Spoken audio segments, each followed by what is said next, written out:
係嗰網友嗱，呢條片係講有一單新聞講起嘅，即係蘋果啊，蘋果個 Siri，我話俾你聽咧，即係我係嬲到不得了，呢個 Siri 咧就蠢到不得了。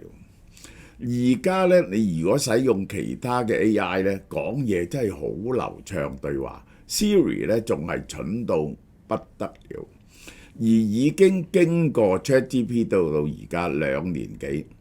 蘋果喺舊年6月話引入 Apple Intelligence， 等我動有對佢好大嘅期待，結果年尾出令大家大失所望。然後咧華文中文咧就徹底係冇嘅嚇，呢個係咁大鑊。喺 AI 急速前進嘅時候，蘋果人哋話呢個船就嚟沉喎，係咪咧？蘋果終於投降。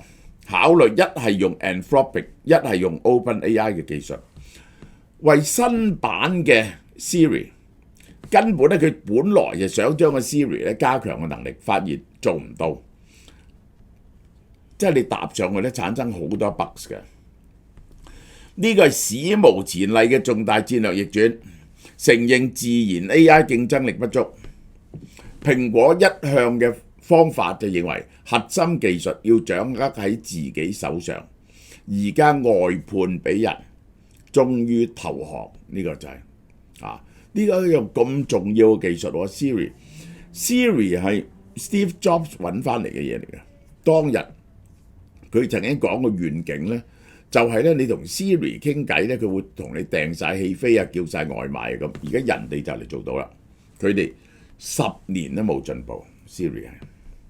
蘋果同 OpenAI 同 Anthropic 傾過，將佢哋嘅大型言語模型用於智能言語助理 Siri， 並要求兩間公司開始訓練客製化嘅版本，即係咧就幫佢 customize 咗 for 蘋果使用。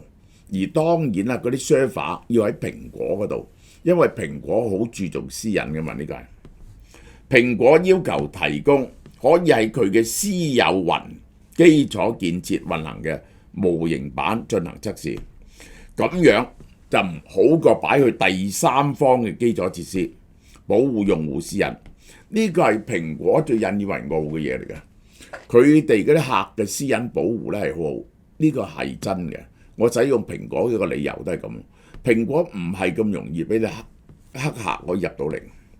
新任 Siri 嘅負責人 Mike Rockwell聯同軟體工程師呢個係個領體工程師 CF 啟動評估計劃，多輪測試之後咧，認為 Anthropic 咧係最啱 Siri 嘅。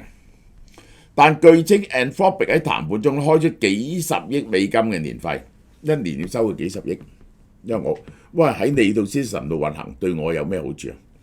而且逐年擴大嘅天價條件，結果蘋果就考慮同 OpenAI 合作嘅可能性，因為佢之前咧已經話過佢嗰套系統咧要同 OpenAI 合作 ，OpenAI 咧就話唔收佢錢喎，只要蘋果將佢嗰啲10億計10幾億嘅客去使用 OpenAI 咧 ，OpenAI 就肯噶咯。咁而家係咪可以攞到咁嘅條件咧？但係做 Siri 又唔同嘅，其實 Siri 咧係喺你個 server 度。對於 OpenAI 咧冇乜利益嘅。Apple Intelligence 功能延遲跳票，引起投資人擔憂。佢係舊年6月宣布嘅，蘋果股價2025年暴跌16%，成為7大科技股表現最差嘅公司。呢個 Tesla 唔係咁睇嘅 ，Tesla 有起有跌 ，Tesla 有起有跌。呢一個蘋果跌咗15%呢一年，Meta 最好啊，起咗22%，Nvidia 起咗17%，呢一個係蘋果200最高時250蚊啊，而家路企喺210蚊，210蚊，即係咧我係喺幾個月前我已經喺 Clubhouse 講，我有冇同你講過買晒啲蘋果嘅啦？呢間嘢真係令我好失望。即係佢宣布 AI 嗰時咧，我對佢有好大嘅期望嘅。點解啊？因為咧，如果你講呢一個末端計算啊，蘋果咧係掌握全世界最多嘅呢啲用戶啊。如果喺佢嗰度嘅末端計算咧，係唯一係佢可以將硬件、軟件徹底合二為一，做到 OS。你諗下 Samsung 嗰啲，就算你搞得掂個硬件，你嗰套 OS 咧係安卓嚟喎。Google 有安卓，但係佢冇硬件喎，除咗 Pixel，係冇人能夠將三樣嘢合二為一嘅，除咗蘋果。結果蘋果搞啲一鑊屎咁。蘋果撤回原本打算宣傳 Siri 嘅廣告，因此俾消費者告佢涉嫌虛假廣告，顯示 AI 政策嘅困境。因為你當初話有 Siri， 而我買咗個手機，而家你冇。Tim Cook 喺財報會承認 Siri 嘅技術達唔到公司嘅最高標準，表示更新進度比預期慢，只要更多時間就達到質量標準。Tim Cook 係一個唔能夠創新嘅人。我淨係幾樣嘢我質問Tim Cook 嘅呢一個嗰個 Vision Pro 點解仲未能夠出到新嘅版本或者平宜嘅版本？第二，而家摺疊機咧越嚟越賣得，蘋果仲係冇摺疊機。第三，當然就係你個蘋果嘅晶片喺末端計算嗰度咧，你係遠遠落後過喺 AI 功能上，遠遠落後過高通晶片同聯發科晶片。你答我呢三個問題。2011年10月 Siri 問世嗰時咧，彷如夢幻成真。能夠預定餐廳、尋找電影院、叫的士。蘋果再次將未來科技嘅概念變成主流產品，結果我試過用係完全唔掂啊！呢個 Steve Jobs 對 Siri 嘅願景，你可以對住互聯網講嘢，助手會為你處理一切。而家人哋大型語言模型同埋啲 agent 就係預備做呢啲嘢，已經非常接近，而蘋果毫無寸進。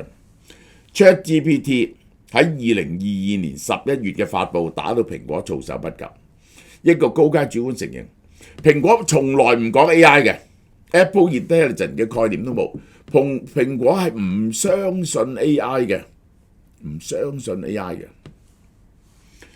Bloomberg 個記者俾 AI 排名 ，Anthropic、OpenAI、Google、Meta， 蘋果墊底，未。呢度都未到蘋果，亞馬遜都好過蘋果，我話俾你聽，亞馬遜都好過蘋果。美銀報告蘋果要3年先至搞到具備而家人哋水準嘅 AI， 比起 Google 呢競爭者慢咗好多年。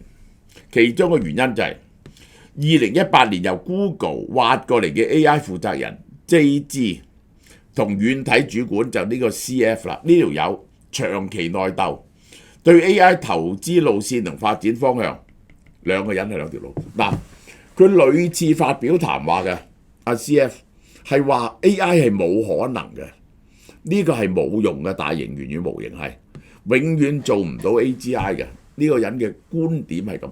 好多研究 AI 嘅人呢，我睇嗰啲所謂嘅博士呢，講呢個自動駕駛呢係完全錯誤嘅。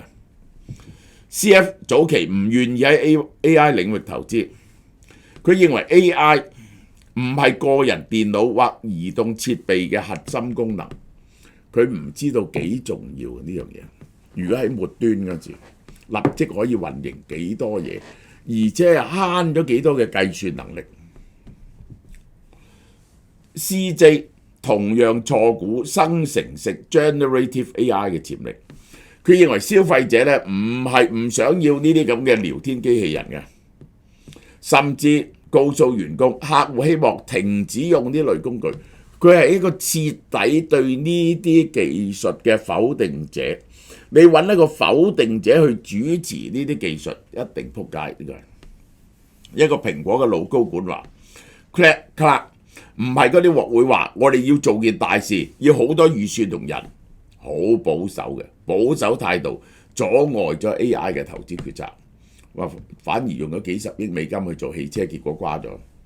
ChatGPT 發布1個月內 ，CF 突然之間睇見 AI 潛力，可以寫代碼喎。嗰陣時咧為時已晚啦，落後嘅競爭對手好多年。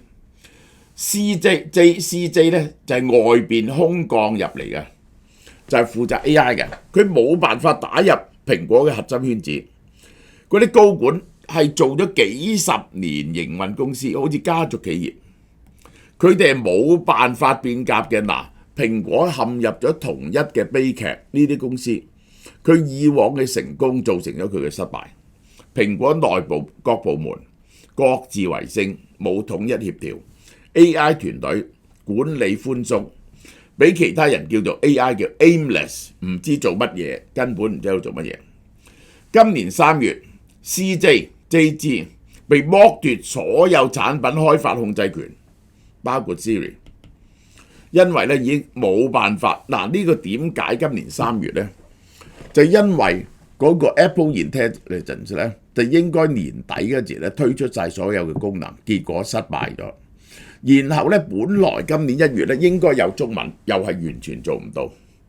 另一個原因就係蘋果多年來將保護用戶隱私作為宣傳賣點，於是你就唔能夠用嗰啲用戶嗰啲 data 嚟到推進 AI， 同快速發展嘅 AI 技術有根本嘅衝突。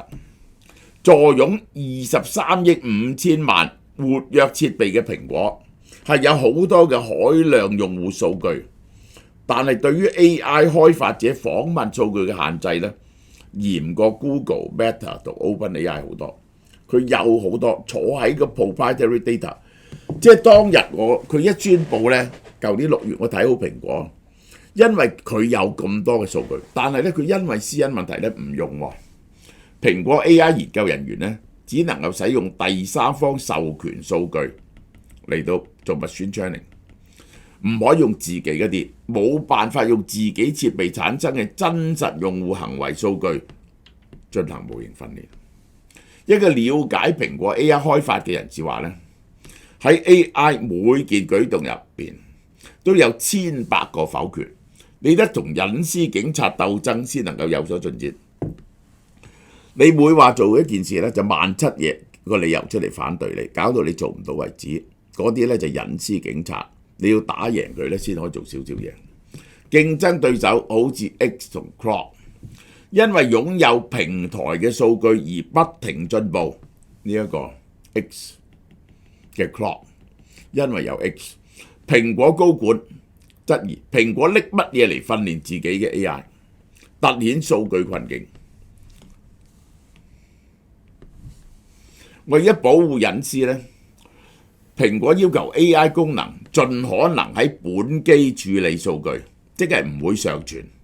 呢個同 OpenAI 嗰啲採用雲端計算嘅做法形成對比，結果開發技術非常困難。蘋果自然 AI 模型呢，得30億數據，競爭對手係幾千億參數。後來咧，蘋果整咗個1500億參數嘅，因為容易產生幻覺而唔敢發布。而家用緊30億參數嘅，人哋咧係用緊咧係過萬億啦，而家已經係過萬億嘅參數。